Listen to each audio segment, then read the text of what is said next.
What is your favourite show of all time? Before its terrible last season, some people may have said Game of Thrones. I personally respect anyone who answers with Avatar: The Last Airbender. Maybe something less plot-focused, like Friends. Maybe some anime fans want to answer with Death Note. And I'm sure someone out there would answer with either Ruby or Red vs. Blue, which is a weird choice. Ruby isn't a show in the traditional sense. It's a web show whose length each week can vary from 5 to 30 minutes of content. Its episodes are always as long as they need to be because they aren't chained to the runtime restrictions that most shows have. It's sort of an indie project after all. Therefore, saying that Ruby is your favourite show is a weird choice, and I would argue that my favourite show is even weirder.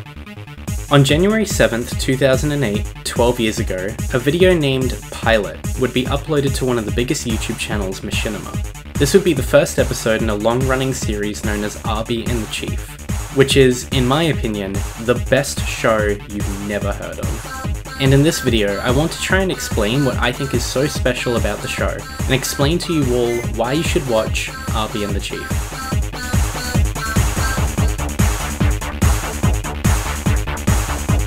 Back in the early days of YouTube, Machinima was a massive multi-channel network. It was originally created to host Machinima-style videos. Machinima is a fusion of the words machine and cinema, and refers to videos and films made using video games.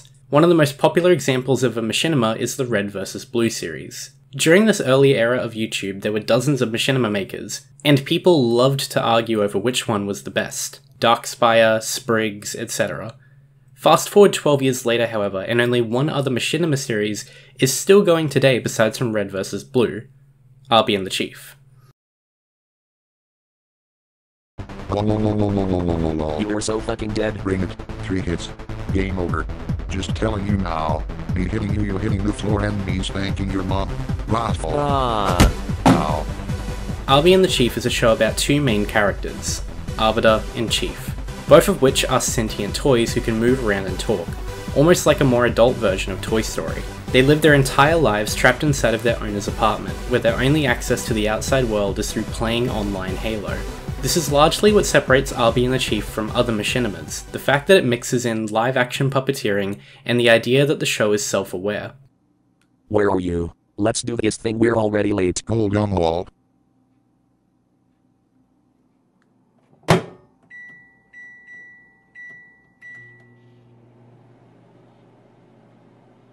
What the fuck? Making some motherfucking mac and cheese.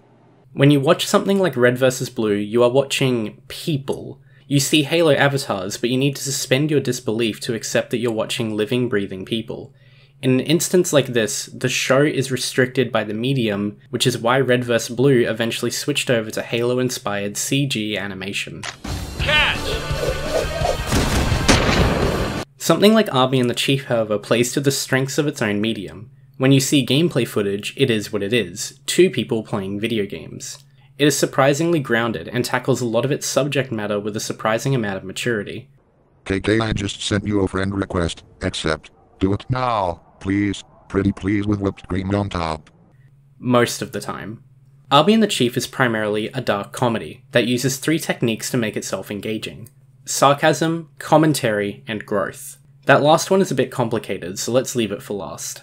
Sarcasm is rooted within the show as a whole. You'll not be able to find a single episode of Arby N The Chief that isn't dripping with sarcasm. On another note, do you have anything to say regarding your recent sacking of a lot of your staff? Oh, well, a lot of them were just writers and story editors, and to be honest, those are elements that my company isn't focused on. Games are about killing whatever's on screen and advancing to the next area, and that's all they've ever been about. We want to concentrate our efforts and make that principal dynamic as engaging as possible.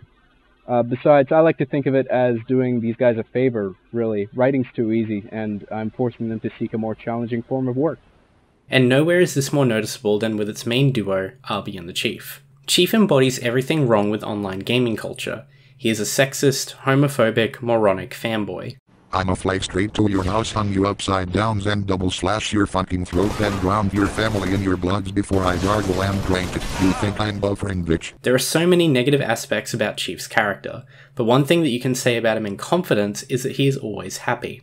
Chief is perfectly content with his existence. He never dwells on his life as a toy, he never yearns for the outside world, he never looks to grow as a person. toy, because he believes he is already great at everything. He is happy and content to live the rest of his life inside of one small apartment, playing Halo for the rest of eternity. All of this is completely juxtaposed against the show's other main character, Arbiter. I'm stuck here. In this ridiculous plastic body. I have no control over my own life. You know, as much of a dick Trent was, he was right about me. Tell me about it. I hate you too. I mean that my life doesn't mean anything. We're toys.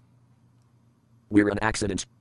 It is clear from the outset that Arbiter is the voice of reason. He usually channels what we, the audience, think and feel, and is ultimately the true main character of the show. He is witty, intelligent, and is there to balance Chief's vulgar traits. Drink more.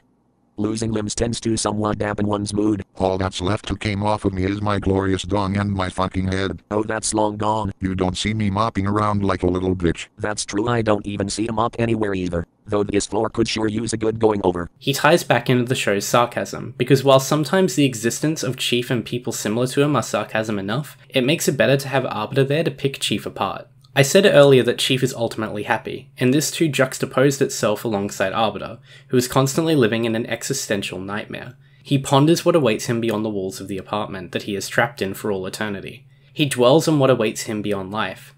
He yearns to know what his purpose in life is, especially given that he is a walking, talking toy. He despises the idea that he can never be loved, for what girl could ever love a small chunk of plastic? And the show builds upon these ideas and themes both beautifully and hilariously. It is the dynamic of these two in which the sarcasm of the show shines through. Arbiter, what happened? Where did all the electricities go? Did they all go home? Yeah, for tea and biscuits. Why no? Why? Because it fucking sucks outside, have you looked? Do you even grasp the concept of outside? I grasped your mum's titties. Let's move on to that second pillar, commentary. Arby and the Chief is never afraid to talk about modern issues, and usually provides a lot of insight and commentary into whatever it discusses, whether it be the old episodes that discuss the Resident Evil 5 controversy, we are protesting against Resident Evil 5. Small moments that talk about the use of offensive language in competitive video games, Next time you are a victim of, or witness to, any kind of violation of the online terms of use, ranging from verbal abuse to players cheating via hardware or software manipulation, we encourage you to approach one of your moderators who will be more than happy to assist you and resolve the issue. Wow, are you serious? Heck, the later episodes even touch on the rocky political climate, like progressivism in gaming and the alt-right. You're listening to the Slightly Right-Leaning Podcast, the #1 24-hour news source for every single living conservative in the Western world. Something that always blows me away whenever I rewatch the show is just how maturely it comments on some of these issues. Take this scene, for example. Hey. What? You the guy shouting the N-word every 2 seconds and betraying everyone? You scared? You should be. I never said anything. He's lying! Shut up. Enough. It's not cool, okay? There's a lot of pain and oppression associated with that word. I say we ban his ass for forever. What does you think, Arbiter? I think you should shut up. Who cares? It's just a word. Black people say it to each other all the time. You're using it in a context that's extremely offensive. They've made it their own. They're sucking the poison out of it. You're spitting it back in. You say it again and it'll be a 3-day ban, understood? Let's move on to that final pillar, growth. The show and the star duo both grow and evolve over the course of the series, and to help demonstrate that, I want to show you a clip from Season 1 and a clip from Season 7. What's going on? Halo 3 was lagging like shit and it made me very sad face, so I quit. Interesting. Do you think that has anything to do with you downloading over 700 gigs of pornography on here? No, that's the computer. There's already an Xbox. It's separate, dumbass. John's hard drive isn't even that big. Don't worry, I have 2 floppy disks. My older sister was diagnosed with leukemia 4 years ago. I found out just the other day that her condition's taken a turn for the worse. She's in the hospital now, and I doubt she'll be coming back out. Shit, dude. I'm sorry. Something that always gets to me when I watch the show is how the quality of its dialogue, writing, pacing, shot composition, everything grows and evolves between each season, all culminating in its last 2 seasons, which I would call nothing short of a masterpiece. Also, can I just gush about this show's soundtrack for a minute?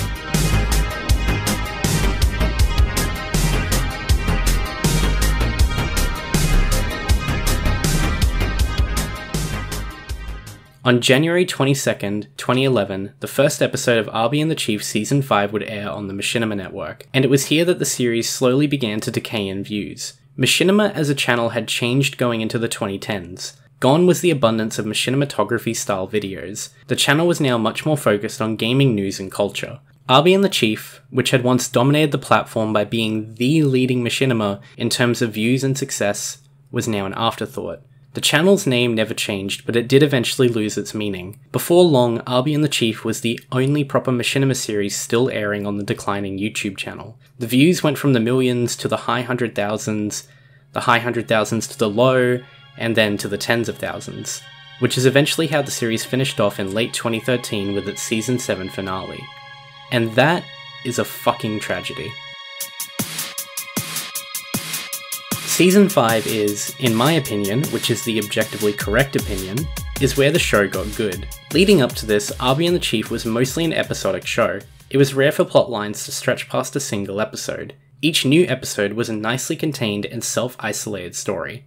And then came Season 5, which opens with a callback to an earlier season, then flashes a scene from the eventual climax. And from here, each episode just keeps building upon itself, and building upon itself. New characters are introduced, older ones brought back, themes are explored, discussed, and recur between episodes. And the tension behind everything just keeps rising, and rising, and rising. And this just doesn't stop here. When Season 6 rolls around, it keeps the characters from the previous seasons, and forces many of them to live with the consequences of their actions from before. New themes and new characters are introduced. Old concepts are brought back and built upon, leading to some of the most razor-tense moments I've ever seen in a show. And then comes Season 7. On a global level, anonymity is far too powerful a motivator to indulge in unsavory behavior. As much as people might not like to admit it or try to repress it, conflict is a fundamental element of human nature. Of your nature. Oh, yeah. Even mine. Though at a much lesser capacity, I would hope. Anonymity brings that element of conflict to the surface.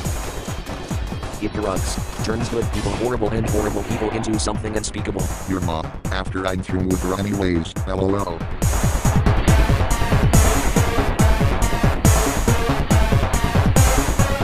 Season 7 had a huge drop-off in views when it first aired, and was even met with a bit of controversy on certain episodes. Arby N The Chief had always been a comedy, with later seasons it had become a dark comedy, but parts of Season 7 were just outright dark. Some scenes drew so much negative attention that Machinima stepped in and requested that John start censoring certain subject matters and words. I always knew you had the brains in the family.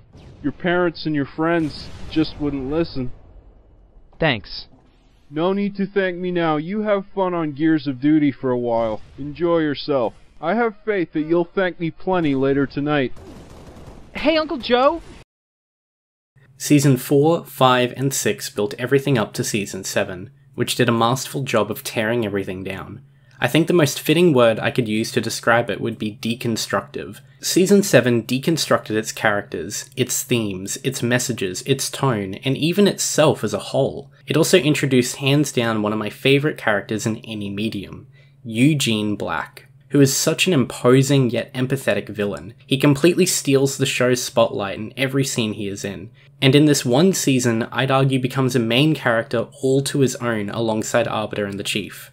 Season 7 is so bold with its subject matter. In its monstrous 5 hours of content, it explores the horrors of humanity, the human condition, terminal illness, domestic abuse, blurs the lines between right and wrong, tears characters down, builds them back up. It touches on the loss of loved ones, explores feelings of guilt and isolation, and even covers death and mourning, all while being completely grounded in its online multiplayer setting. Stay out of our way unless you want your parents to find your fucking head in a plastic bag. Fucking On August 17th, 2013, the series finale of Arby N The Chief would air. For everyone who had stuck around until this point, it was a beautiful finale and a great send-off for a show that had been entertaining gamers for over half a decade. John would take a small break from the Machinima channel to focus on film school, I assume, please don't hate me if I get that wrong, and would later sever his partnership with the network. His personal YouTube channel would remain silent for well over a year, until one day. Stick around. No thanks. But those keep my feet. Get your fucking hands off me, What the Daylight. fuck is wrong with your brain? Seriously, fuck I'm off. sick of you. Serious I'm face. fucking Ow. Fucking Fucking you're not a- Hey, watch.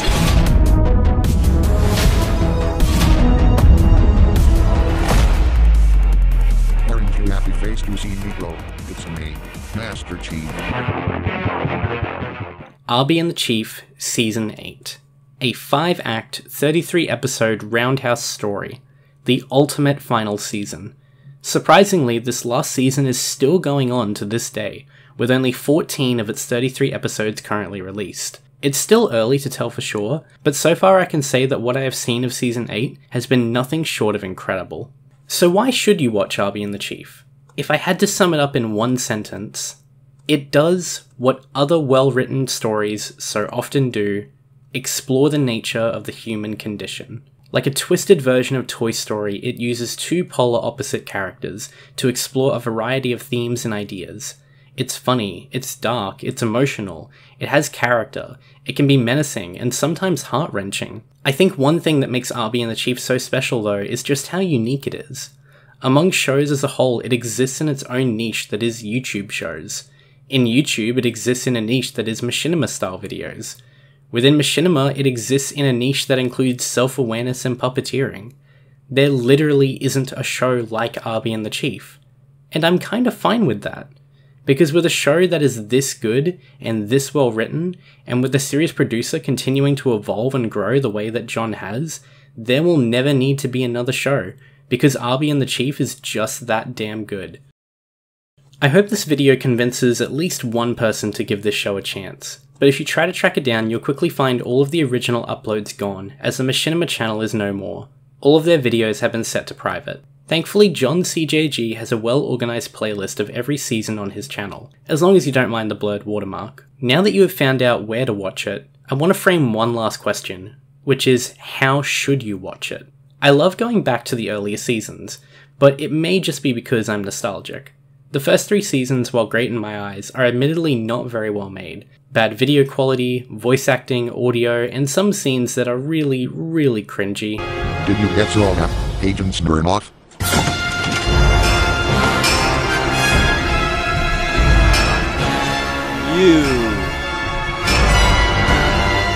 I would absolutely hate it if somebody was willing to give this series a shot and never made it to Season 5, which is why I want to offer 2 ways of watching Arby and the Chief. The first is the most obvious: Season 1, 2, 3, the movie Endgame, 4, 5, etc. Start to finish. The second, however, is in my opinion the recommended way of watching Arby and the Chief. Start on Season 4, Episode 7, which is titled Be And. Then watch Episode 8, 10, and then 13. After that, you're good to watch Season 5 through 8 completely straight. And there you go, my favourite show of all time. I left out so many amazing scenes and moments that I just want to gush about because I really didn't want to spoil anything. Maybe I'll make a dissection video later on down the line so I can talk about some of my favourite scenes. I really hope this video has convinced at least one person to give this underappreciated masterpiece a try. Thank you for watching. Let's end this video with one of my favourite scenes.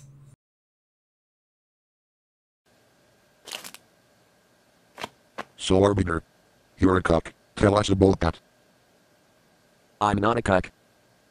I mean you are no. No, I'm not. You basically are. Nope. You can say that all you want, it doesn't make you any less of a cuck. You're right about that, but I'm not a cuck in the You are first no. place. I mean I'm not seen any proofs that you're not a cuck. What about the proof that I am? Where's that? You're scientists still running tests The in the facts you're lab. a cuck is self-evident. So it is it? Obliviously. How's that? I can't told you. Why? Cause cucks can't accept the facts they're cucks. That's what made them cucks, like you. I think most people who are cuckold accept what they are. What was it like accepting that? Must have been hard. A really long and really hard I process. haven't accepted shit because I'm not a cuck. We're going in circles here. Yeah, no fucking shit. I'm telling you that you're a cuck and you're just refused to accept You the wanna facts. talk about facts? How about we start with the fucking definition of the word? What do you think cuck means? I knew what it means. What does it mean? Someone who's like you. That's not a definition. Yes You it don't is. have a fucking clue what it means. Of course I does. Then fucking tell me. I wanna see if you do. So you can parrot it back to me and pretend you knew all along. No, so I can rip on you for being wrong. The mark of every great show host. Fine, you don't have to tell me the definition. I doesn't. Nope. Because I already know what you think it means. Oh really? Yeah. What, you got physic powers now all suddenly? What does I think that means then, Miss Something you Cleo? think sucks, for whatever reason. Well, so you actually does knew the definition. I am That's not impressed. the definition. Yes it No, is. it fucking Well, isn't. so I guess you just knew everything's in the entire world. What the fuck is it It then? doesn't have a definition. Well, what? Cuck isn't a word, it's a contraction of cuckold, which means husband of an adulteress. That's all it Have you actually even read means. the Urban Dictionary I don't definition, give a fuck smart what Urban guy? Dictionary says. I realize the definition's colloquially been expanded to include anybody who debases themselves in a variety of